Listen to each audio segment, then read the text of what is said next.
Ковачки во текот на вчерашниот ден во посета на Штип изјави дека политичката партија ДУИ претендира да има пратеник во изборната единица број 3 во Источна Македонија.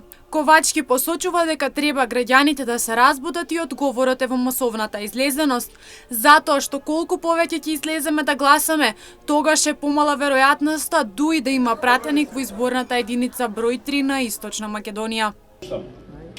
ДУИ претендира да има пратеник во изборната Источна Македонија. При тоа се користат со секакви нелегитимни и нелегални средства. Единствениот одговор кој што можеме да им го дадеме е масовна излезност, да го разбудиме секој граѓанин, да допреме до секој човек, да го посетиме секој дом. Колку повеќе излеземе на гласање, толку е помала веројатноста ДУИ да има пратеник. ДУИ не смее да има пратеник во тројка. Во текот на вчерашниот ден во Штип се отвори нов централен изборен штаб на ВМРО ДПМНЕ. Воедно на вчерашниот настан присуствуваше и председателот на ВМРО ДПМНЕ Христијан Мицковски.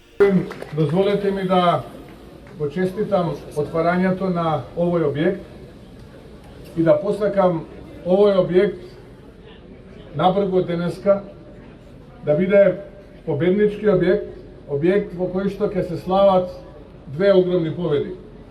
Едната, тоа е победата најпрви на 24 април, а потоа и потврдата на Мицковски го честита отварањето на новиот објект во кој очекуваат две убедливи победи на 24 април и на 8 мај на престојните парламентарни и председателски избори.